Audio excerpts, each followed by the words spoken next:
Hi, everyone. Welcome to Coach's Corner. I'm Howie Hain. Coach's Corner is a series of interviews we do with coaches and athletes. Today, I'm excited to bring on a fantastic guest, Mickey Ashmont. Mickey's a good friend of mine. Mickey's coached my daughter. I've coached with him. He is one of the top climbing coaches in the Northeast. Climbing is an exciting new sport, just had its second run in the Olympics in Paris.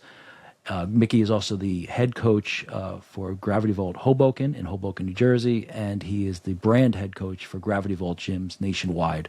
There are currently 12 gyms with 3 shortly on the way. So I'm excited to have Mickey on and share some wisdom. Mickey, I was telling Sean about climbing, and he wasn't familiar with it at all, and he was watching some of the competitions with Francesca.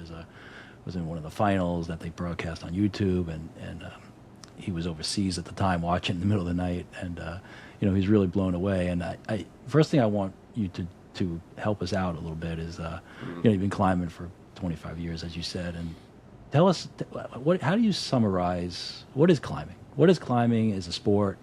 What are the categories that it falls into, and why is it so exciting when people see it? Why is it so exciting? Climbing is extremely multifaceted. You can go one of a couple different ways. Traditionally, it was really outdoors, and then it wasn't, I guess, really until the 80s where it became an actual sport, preset routes, competitions, going head to head, which added a whole nother dimension. But yeah, traditionally climbing was just you and the rock competing against yourself. I'm sure there's, always some ego of trying to beat your climbing partner, which can be helpful. And then, it really flourished into this actual sport. Yeah, it is an interesting dynamic that you have this outdoor component, right? That has moved indoors, right? And now you have some people who don't have any outdoor component. Like, what was the first time you climbed? Not climbing a tree or anything like that, which a lot of young climbers, I assume, do those kind of things. Was the first climb that you challenged yourself with on a rock or at a gym? It was actually at a gym. Oh. Yeah, I was invited over to a rock climbing gym by a buddy of mine in high school who was quite into it and very outdoorsy. Nothing I've ever experienced before. Just went on a whim. And I remember the first time I went, I looked at it, thought not much of it, looked pretty easy, the holds looked pretty good. It's like, oh yeah, climbing a ladder.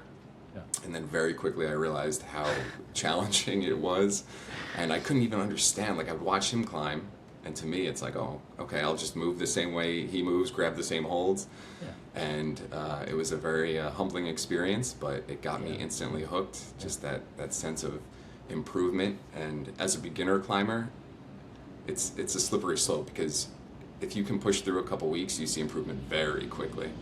Muscles that you don't typically use get strong pretty fast, so you feel this improvement and like this rush of dopamine of like, oh, I couldn't do that this week and now I can. And you kind of ride a high for a couple months until you realize there's a lot more.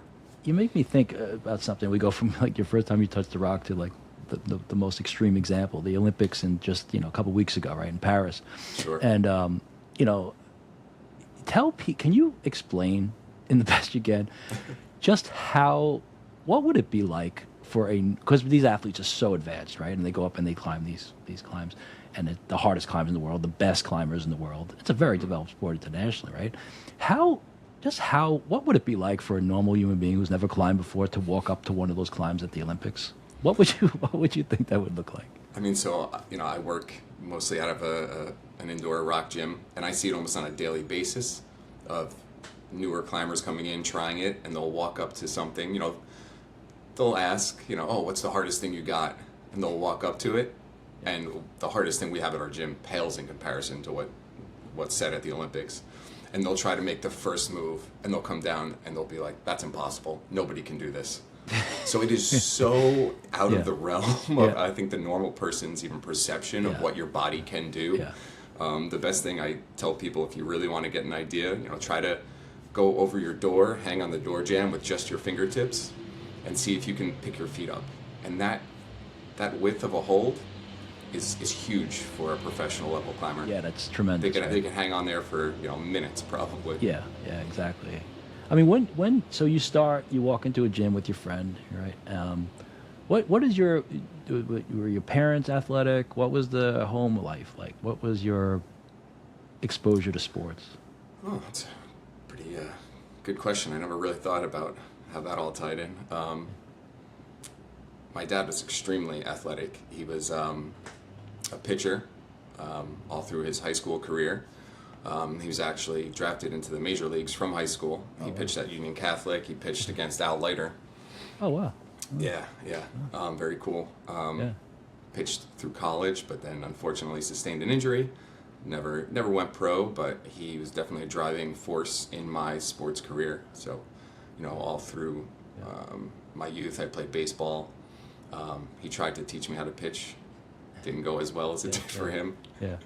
But, He is somebody in New Jersey baseball, isn't he? Like he's a name, right? Your dad? Yeah, kind of. I guess if you grew up, around that time, he was talked about quite a bit.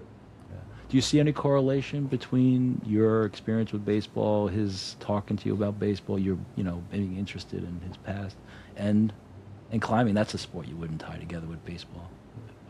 Do you see any overlap? Interestingly enough, not until recently, I guess. Not until I began coaching competitive climbing. For most of my climbing career, competition was the furthest thing from my head. And even starting to coach kids, it took me a little while to transition into that headspace of competition, especially with climbing. But yeah, recently, I start to think back of some lessons I've learned and how to relay that to the next generation of climbers, competitive climbers. Yeah. Is there a specific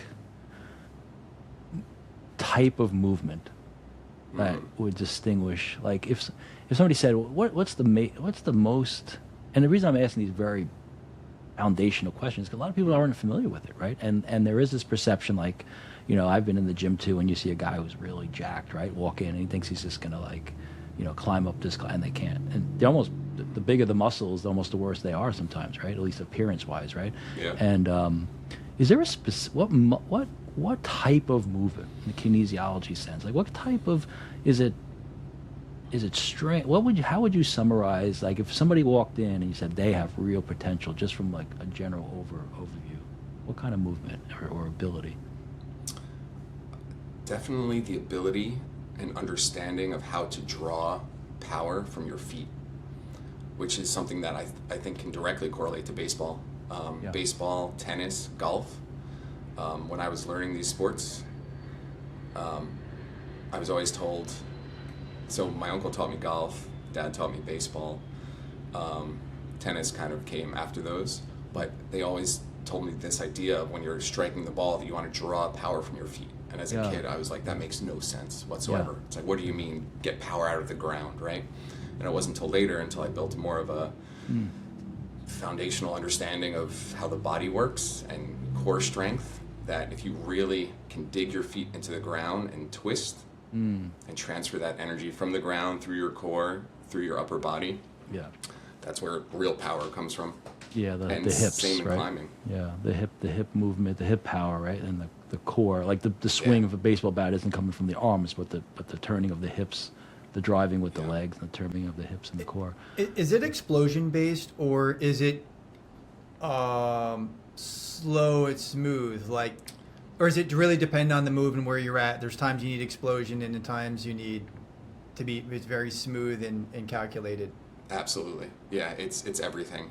And it's the knowledge to know when to use which, for sure. And I think that's one of the most challenging, interesting things about climbing is that every route, every boulder problem, it really tests your full knowledge of movement and decision making in that moment.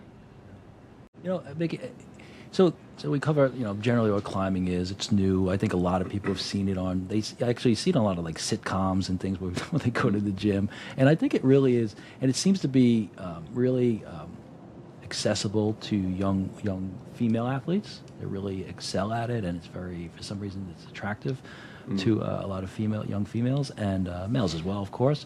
And it's just wonderful to see them grow in confidence. And now, so we're at a national level, and then we go to the Olympics. when kind of these sports that are new, growing rapidly, as compared to baseball or football or basketball, and I think some people lose perspective. So Mickey, I mean, I consider you one of the top coaches in the Northeast, and I think people that's kind of the United States is so developed athletically and so huge that I think we lose perspective of like how talented coaches like you are. I mean, like for example, just doing some research this morning. Like I think New Jersey's 9 million people, Pennsylvania's 13 million, New York's 20 million or something. Like Northeast has I think 56 million people. I mean, England has 56 million people, right? Norway, Denmark, Sweden, and Finland, they have less than 10 million or so, right? So like, if you're one of the best coaches in the state of New Jersey for something, I mean, it's like being a national coach in almost all other countries, So I think we lose perspective of just how blessed we are with coaches like you and the kind of difference you make. I mean, how do you see climbing where do you see it going? Do you see what's the trajectory here when you go from your basic day in the gym to the national level, which when you're at the nationals, you're coaching kids, and the pro level, and of course the outdoor? Where do you see the trajectory? I think in the next 5-10 years, you're going to see a huge boom in indoor climbing and competition climbing. It's already skyrocketing. But there's talks of being included as an NCAA sport. I think if that ever happens, that'll be the true catalyst, because I've had some really talented climbers actually leave the sport because their parents wanted them to participate in an NCAA sport to further the chances to get into school, obviously. I think if there's going to be a steady increase, but if there's going to be another boom, that's going to be the marker. This is something I know about you personally, but I want everybody to hear about a little bit. At some point, you studied philosophy, right? Is that what you? Yeah, I did. Yeah. Yeah, and then you moved to Japan. Yeah. Tell after me, college. Tell us why, what happened there, and what'd you get from it? Okay, sure. It was never part of the plan, I guess. So I did study philosophy at Seton Hall. And as an elective, you had to take a language, and I took Spanish for many years, so I wanted something different. Ended up just choosing Japanese, and then oddly enough, fell in love with the language. I found it so interesting. I found myself just studying Japanese, like into the wee hours of the morning. Became very advanced for the language component of it, and then that brought me into learning about the culture.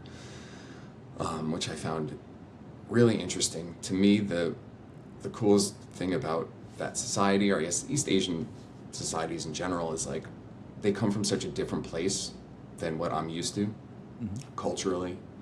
And I always found it fascinating that a country that came from such a different historical background ended at the same place we are, right? But we came from totally different. True. Yeah. So did you climb there? I did climb a little bit there. Yes, I did a program called the JET program after college, which was recommended to me from my department head. So I lived there for about 2 years. Wow. I didn't climb probably for about the first year. And then I found a climbing gym about 45 minutes away from where I was living. I was living in a very small village. I was the only pretty much non-Japanese person living there. Stumbled upon this climbing gym that was in a larger city called Niigata.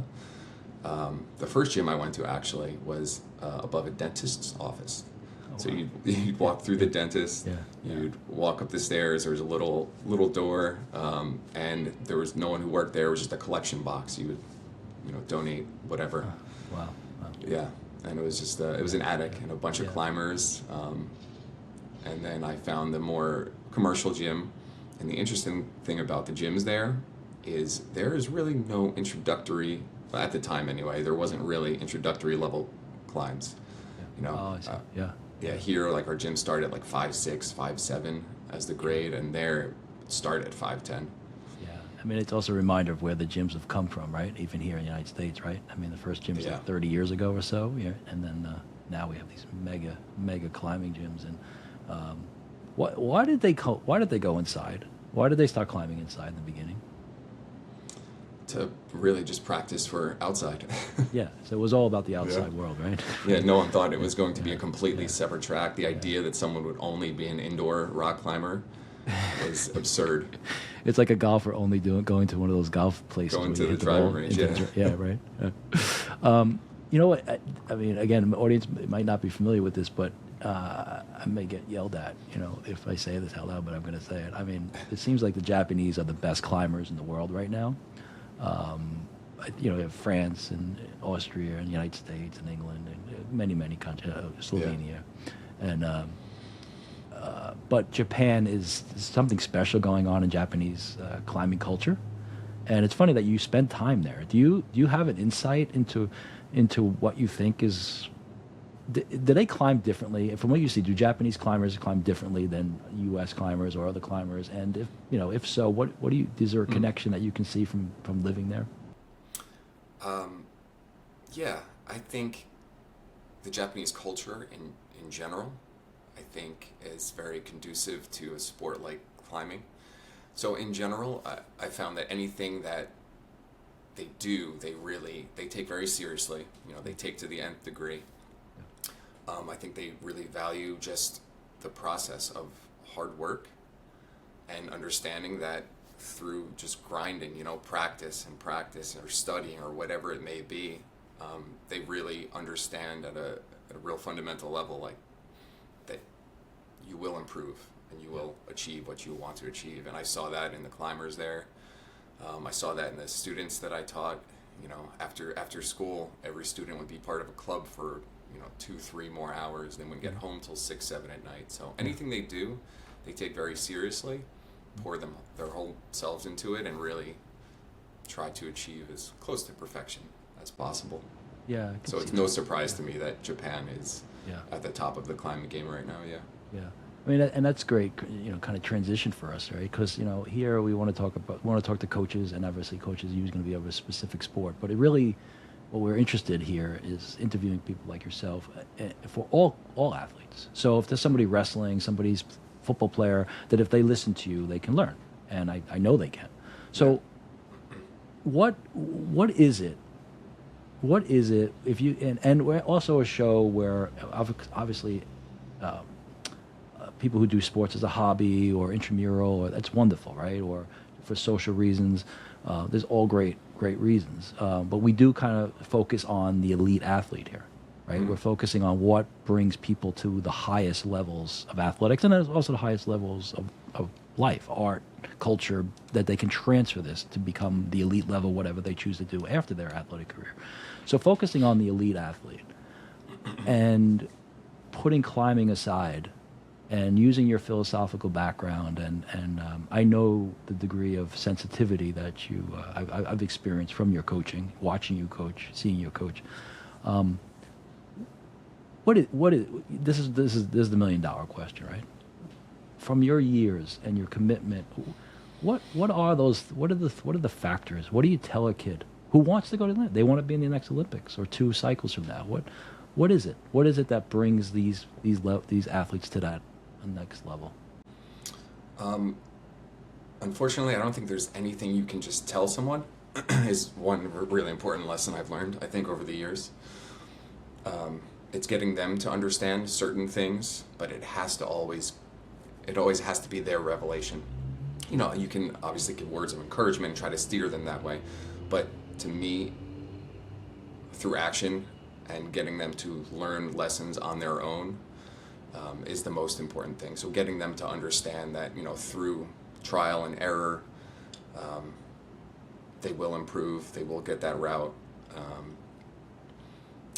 Really understanding, I think, that failure is a very important part of the process. Mm-hmm. You know, a lot of kids, and this is why I've come to really love competition climbing or teaching it to kids, is just how many lessons they can learn from it, right? So everyone deals with failure differently, right? Yeah. So it's very easy for a kid to want to shut down, but getting them to understand that, you know, looking at this failure we had or that failure we had, it's all part of the puzzle, right? Yeah. And then when they have that success, that achievement, just, you know, you don't have to harp on them, but just, you know, reminding them, like, hey, we had a great day, we had this huge success, like let's remember where it came from. So just to reinforce that idea that, you know, it's again, it's the process, it's the hard work, it's the ups, the downs, and it's the kids that really can internalize that I think bring the most to practice. You know, even on days where they might not want to be there, even on hard competition days, it's really, you know, not to sound cliche, but it is, you know, how many times you get back up. Yeah, no, it is. Literally climbing, literally how many times you get back up, right? Yeah. I mean, if they're, you know, also just on the straight practical side, right? I mean, we live in a distracted world, right? I mean, what do you find from your experience, and what would you advise? Pitfalls. Are there certain traits or even activities or lifestyles, things that you see that really do stop people from moving forward? Yeah. I think it's really interesting you bring up the kind of society and just the culture we live in right now. One of the most dangerous things in any sport is comparison traps, right? So I remember when I was growing up, it was, the unrealistic, you know, whatever image on magazines, right? Yeah. But now it's literally in your face constantly, right on your phone. Whenever you want to find someone who's better than you at something, Yeah. Yeah. it's so easy just to look down and feel bad or, you know, think I'll never get there. Isn't that funny? We don't search out people. I mean, we find somebody who's worse than me, right? You always find someone to put you down.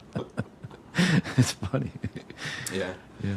How Yes. do you? But they all walk around with phones, right? I mean, so is this something you talk about? Is this something that you address? What's your approach? I do. I try not to be too overbearing, but I do try to emphasize the importance of just kind of putting your head down and like doing your thing, and really asking the question, right? If you're like, why are you climbing, right? Like, why are you practicing? Why did you want to send that climb? And I think it's fantastic to like share our accomplishments, but when the end goal is to share the accomplishment, I think that's where you really lose sight, and I think that's where you can lose motivation. Like it does, at a very core base level, have to be intrinsic. You know, you can't be trying to send that project and be like, oh man, I really want everyone to see this. It's gotta be some internal monologue of like, you know, I can do this. Like, I need to get stronger. Like I'm stronger than this climb. Yeah, I think when you only do it for other people is where you're kind of down a tough path to recover from. Yeah, I mean, sports is one of the great things it does. It does bring these issues like in the forefront, and you always have this kind of paradox going on, right? So you're there for social. Yes, there's a social component which is huge, right? Yeah. And yet you're not there to impress, right? You know, you also have like, for example, you know, we want sports to be fun, right? But they're not only fun, right? There's a work ethic part, unless you redefine what fun means. There's the outcome over the process, right? I mean, process over the outcome, right? But yet, like Mitchell Messenbrink, I reference him, he's a great young wrestler I love, and he really talks process over outcome, process over outcome. And then he's at the World Championships, and he's like, don't get me wrong, I want to win. I really want to win. But it's like, well, and but it's not over the outcome, right? The process is over the outcome, but yet I want the outcome. So it's like with the social media too, like, or, you know, so how would you look at comparison? Okay, so we don't want to compare totally with you, and yet we compare. That's why we keep scores on a comp, right? Sure. You're competing against someone else, right? You want to beat that person. So how do you, you know, and this is where, as you know, I know you as a philosophical man, you know, how do you, where are you in this? Like, how do we navigate these paradoxes, and how do we, like, look at that one specifically? Comparison, we don't compare, and yet, what if a smart kid says, hey, you told me not to compare, coach, and I go and the judge gave him 15 and gave me 10. What's that mean? You know? It's a very tough question, and one that I think my feeling has evolved, maybe is still evolving about it. It is important to know your field, right? Yeah. It's got to be motivating, though. You know, you have to be able to see that person and appreciate what they've achieved, and think about all the work that went into that achievement. But at the end of the day, you have to realize that that can just be a goal. Hey, like I really admire this person. Like I know they put, you know, X, Y, and Z in. I can do that too. There's no reason why I can't do the same thing or more and beat that person at the next competition. Yeah, so it's like more of a inspiration than comparison, right? Yeah, Inspired by absolutely. their example. Do you think, because kids are motivated for different things, right? Some kids, you know, they love the social component, and that actually helps them in competition because they're just not thinking about the pressure, right? They're just there to. Some kids are really internalized. And what about? And then they have kids who are like, you know, kind of fighters. You know, they want to beat people. You know, and I know from my coaching experience, like I've just come to accept that these are different motivations. They all can be healthy. I mean, boxers, there are healthy boxers, and most boxers want to knock out the other guy. So there has to be a healthy component of that desire to knock out, right? Unless all boxers are unhealthy, which I don't think is the case. So we have, you know, to me, how do you work with the parents? How much of the personality of a particular athlete and the home environment and the parental involvement, like what percentage do you think that plays in the role of a development of a young athlete? It's a huge part of it. Excuse me. Understanding, I think, your athlete and their motivations. I think being adaptable as a coach is one of, if not the most important trait to have. Because as you said, no two kids are the same, right? So being able to really understand the needs of the athlete, not only on a macro scale, but literally every day they walk in, right? Yeah. I've had climbers walk in and I can just see they've either had, you know, a really tough day. So, you know, you can't always have an hour-long conversation with a kid at practice to try to figure it out. So then it's on you to really understand your athlete. They had a tough day. What's really going to help them today? Do they just need a win? Do they need, you know, something to motivate them, just feel good? Or, you know, are they having a tough day and they just need to put their head down and just like grind out some like really tough endurance drills just to get their mind off it? And I make mistakes all the time, but Yeah. I'd like to think that I'm getting better at understanding my athletes and knowing what they need on any particular day. And it does also work on the macro scale, you know, as far as what their goals are. Yeah. And I've had conversations where the athlete came in and explained a certain motivation or goal to me, and then through, you know, a conversation discussion, it turned out that really wasn't the truth at all. They were just saying what they thought they should be saying, but the real motivation came out. And once you like kind of crack through that shell and really understand what pushes them, I think that's when you can make some really huge strides in their development. Yeah. What is again, there's no perfect answer. How would you see a healthy parental role in helping a young athlete, assuming a minor, right? Somebody who's still in school, still in K to 12, right? Assuming they're older than 12, so 12 to 18 group, basically. What can parents do to really help, from what you see? Man, you're asking some tough questions. That's good though. It's really good. These are all the most important parts of being a parent, coach, athlete. I think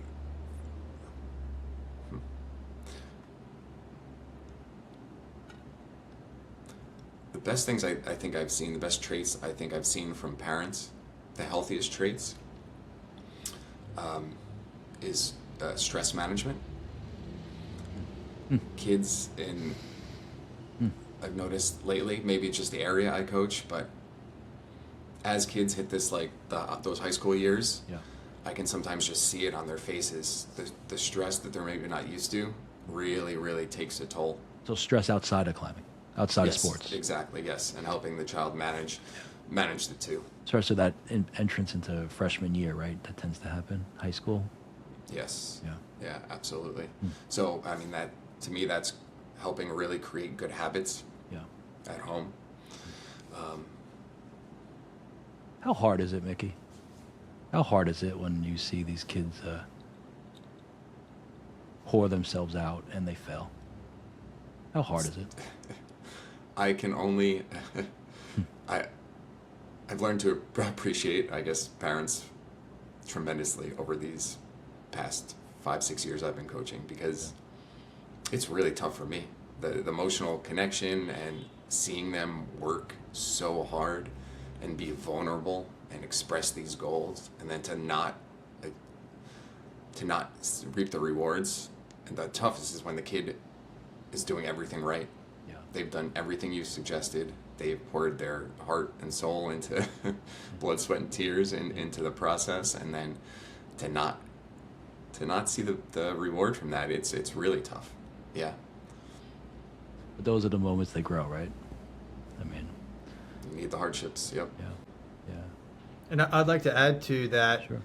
not that I know anything about climbing, but what's unique about climbing and what I can relate to the powerlifting is that I know you're working as a team, but when you're making moves, it's a solo sport. It's you on the wall, and it's so personal when things go right and when they go wrong. Yeah. And for I started competing in my early teens, early mid-teens, 14 or 15, and there are so many tremendous lessons in that type of sport, because I transitioned from football to competitive, in the USAPL, and there are so many lessons gained when you do an independent sport like this too, because it's soul crushing to lose in competition, and it's tremendous character building if you have the right coach and support team to help you navigate that.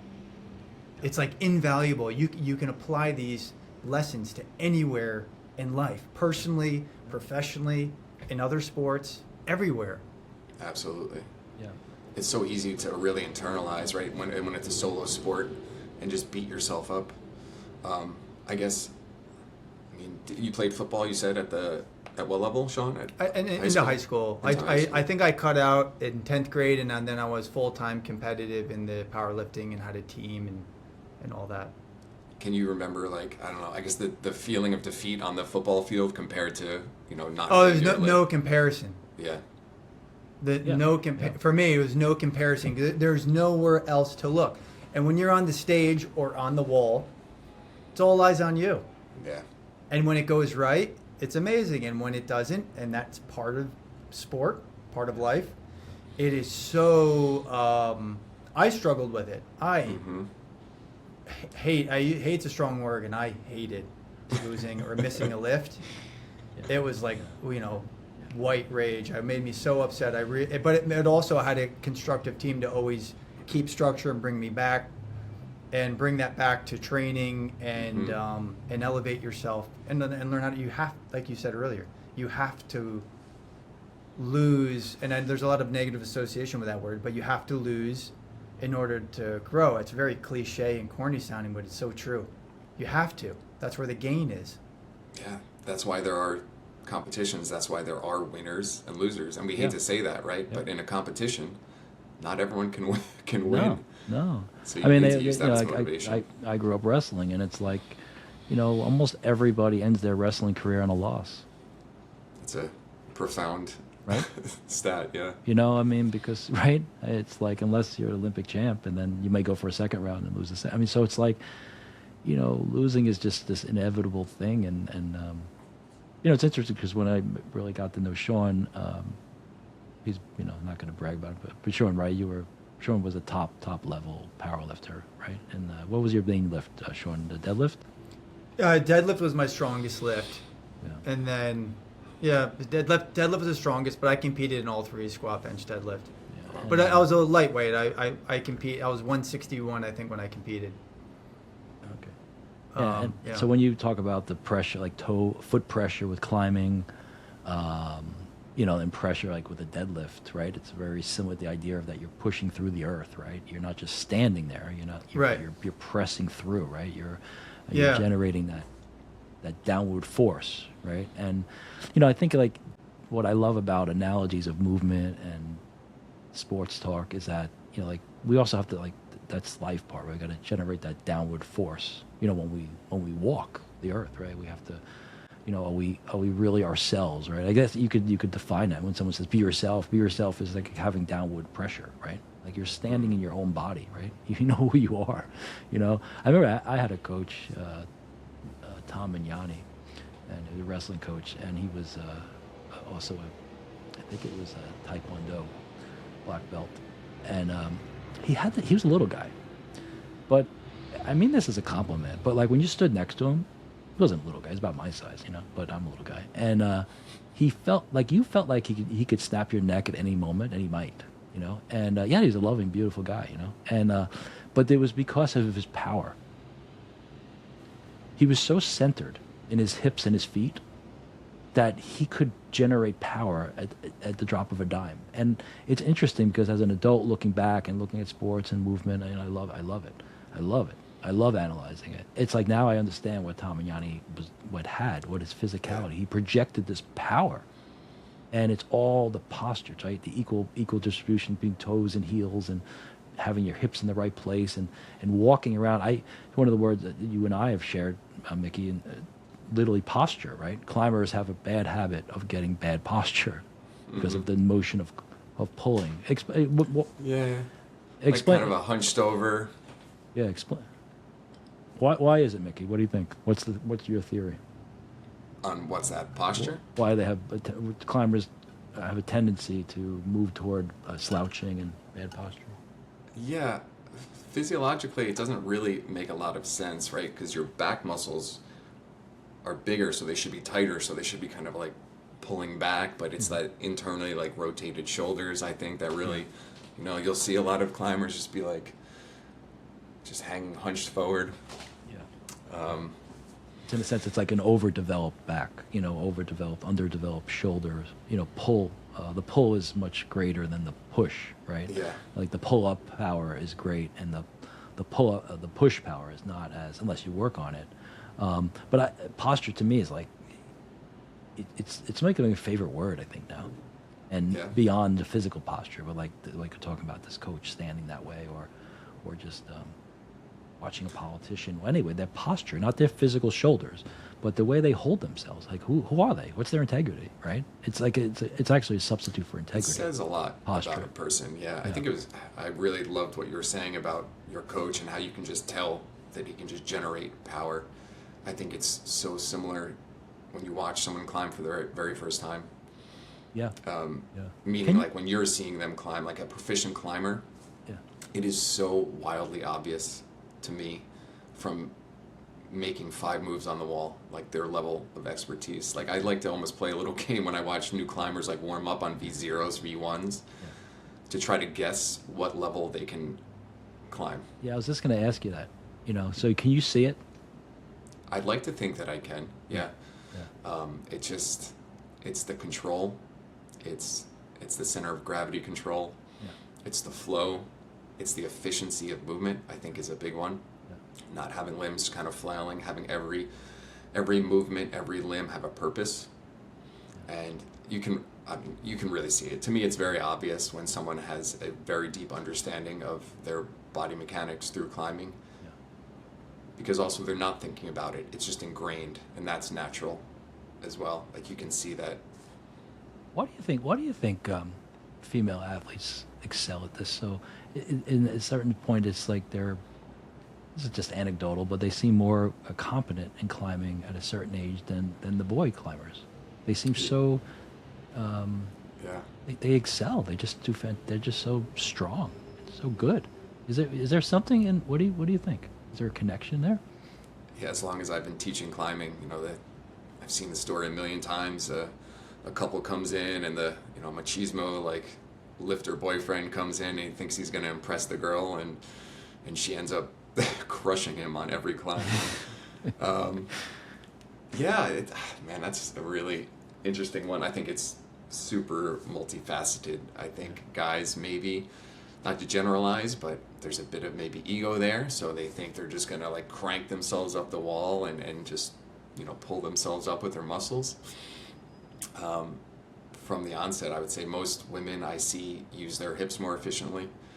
They just they move themselves up the wall with their feet. What is the worst thing you can do? What's the worst thing you can do if you want to be a good climber? You sort of going from the Olympic level to like the guy, the people walking in the gym today. What's the number one thing not to do if you want to be a good climber? I mean, technical on the wall. It's got to be ignore your footwork, ignore good foot placement, and trying to pull as much weight off of your arms with your feet as possible. And it's tough for newer climbers, especially because they're not used to wearing climbing shoes, or they're not wearing climbing shoes at all. But so it's not pulling. It's the opposite. It's not pulling with your arms. It's pushing with the feet. That's what it should be. Yeah. Yeah, it's what it should be. Yeah. And at the highest level, obviously, it's a balance of both. But you can get really far without ever being able to do a single pull-up. Yeah. All right. Now it goes also for the parents watching, the kids are watching. Who knows watching? They're new to climbing. What's the drill? You told me something in my life that really, Mickey had a big impact in my life. Really, he really did. I'm very grateful. What is what drill?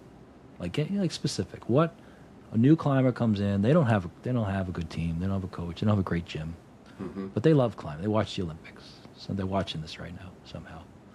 And what can they do? What would you say if you're going to do one activity for the next year? What should that young climber do? It sounds basic because it's probably one of the first drills that coach will introduce, but it's trying to climb without making any sound with your feet. And I guess let me try to dissect that a little bit, because it sounds like all it is placing your feet softly, but it's really like a lot more than that, because the only way you can place your feet without making a sound is by understanding the tension in your body. Climbing is like a contralateral movement, meaning that like you need to keep tension. You need to have your right hand and your left foot and some really solid tension through your center of gravity. And if you can't develop an understanding of how to create that tension, you'll never be able to move your foot slowly. If you're in a poor body position and you try to lift your foot very slowly, your whole body is going to just shear off the wall. So being intentional, watching your feet, and feeling what is going on in your body before you make that movement is all, I think, instrumental. I think it's the best thing you can do for a very long time. Sean, this made me think of something I wanted to ask you before. When you set up for a lift, for a deadlift probably in particular, could you walk me through or just tell me exactly what is going on in your mind as you're preparing, as you're setting up for the lift? Like, it's in your body? So orchestrated and technical. So there's everything. How many breaths? How many steps? When I lock my belt, it's a whole personal system. Like I never lock my belt until I'm ready to lift. That's like the start button. So I have a whole strategy, and I try to focus on the simplicity of that to keep my mind calm. It's a really hard balance. You guys must know what I'm talking about in competition. Because typically when your anxiety and all the chemical levels are surging in competition, your form can waver. And it's about trying to find the balance of these two, because you want to be calm and collected, because a little bit, if I'm 160 pounds, I'm trying to pull 500-600 pounds off the floor. It doesn't take a lot for me to miss that weight. Everything, it's like perfection and consistency. So when I would go up to the platform, I would have my step count. It was very, very methodical. Which arm drops down, and I would always think of myself as a machine. And I would create a lot of internal compression. So I viewed all my limbs as like pistons. And so there's a ton of compression going down. When I grabbed that bar, there was no slack in my body.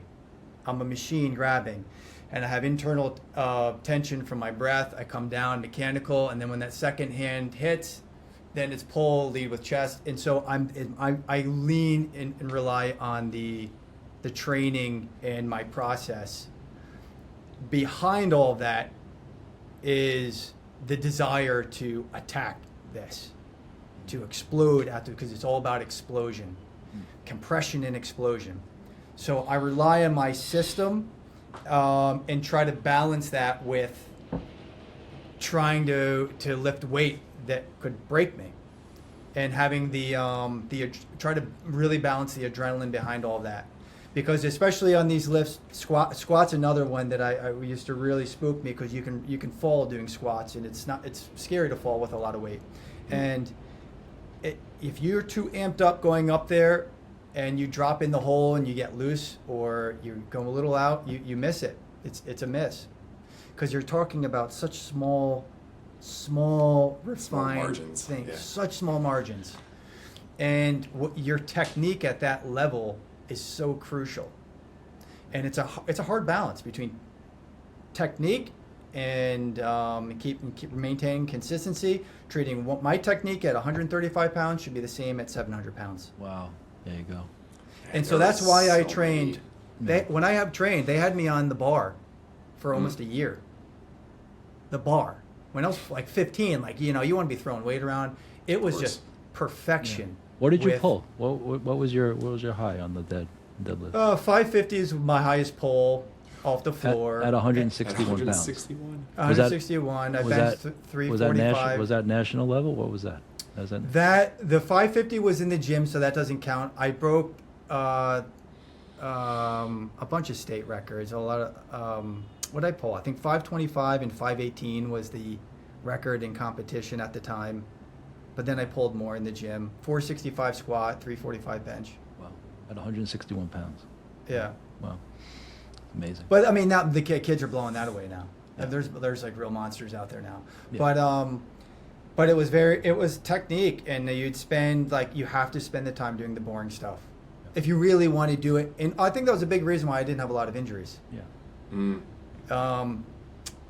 Partial luck, but also I knew my body. I knew when to push. I knew when to pull back, and really, really honed on technique. Yeah. You can't go to the next level without proper technique. How important is breath? Everything. Everything, right? Oh, I can't imagine doing any sort of lift without breath. What is? We got like a few minutes here, and it's a good place to go with. Because I really love the idea of parents watching this, and they do, and they give great feedback, and we talk about it, and I think these are that word right now, breath, because when I'm thinking about you and all that tension, and I thought about like a dyno in climbing while he was describing the idea of the tension, the compression and then the explosion, right, and yet being calm in your mind, right, make it reminds of not even a dyno. I would say that could apply to like so many moves. Yeah, any like, kind of near limit move. Yeah, it like just made me think of dead point, right? Of like a route, right? A route with like multiple limit moves in it. I'm sure the margins are a little bit larger in climbing compared to trying to lift 550, but as you're climbing, right, you hit a move. You need to everything you just explained. You have to tap into very quickly.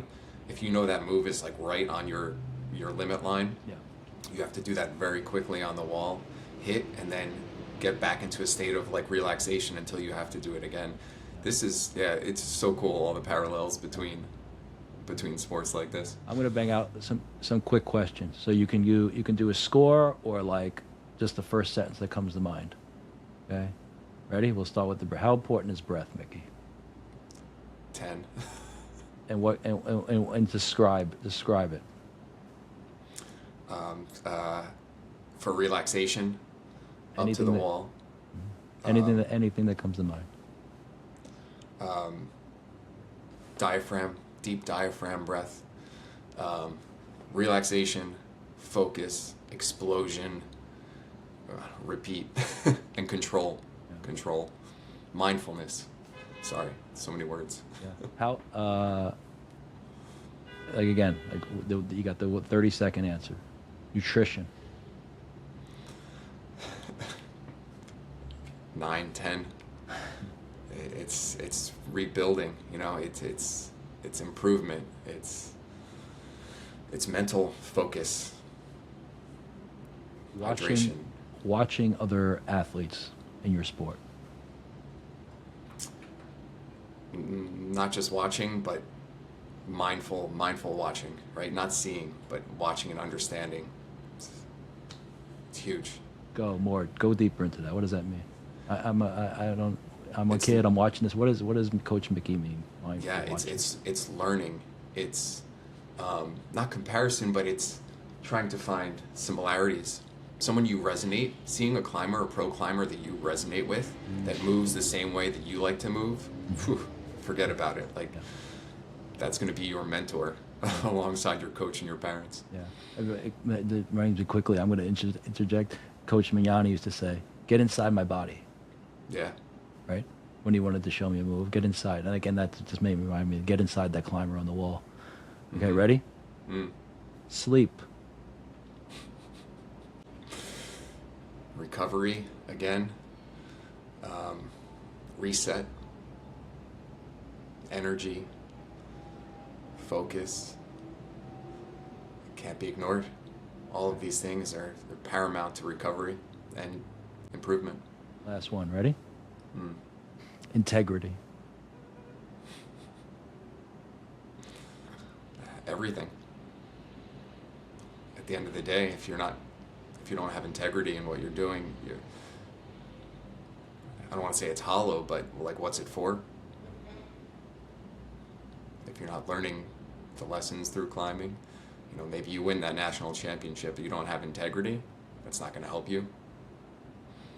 What is it? What is integrity to you?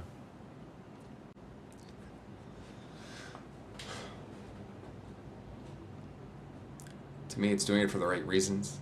It's lifting other people up around you. It's working with your team.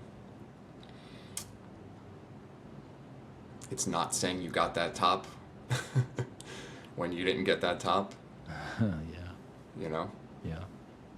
It's being honest with yourself through training too. When you walk away from a training session, are you telling yourself you gave it your all, but you really didn't? It's understanding your own flaws. It's facing them head on. It's learning. Amen. That's beautiful. Well, we're at our time, Mickey. I wanted to thank you, and I thank you for doing this today. I thank you for your role in my life and my daughter's life. I thank you guys too for including me. Yeah, it's fantastic. I think there's some real gold in this. Keep fighting the fight. You're making a big difference in the world. And we'll talk to you soon. Everybody enjoy and have a great day. Yeah, Thanks for watching. Can't wait. Thank you very much, guys. You're welcome.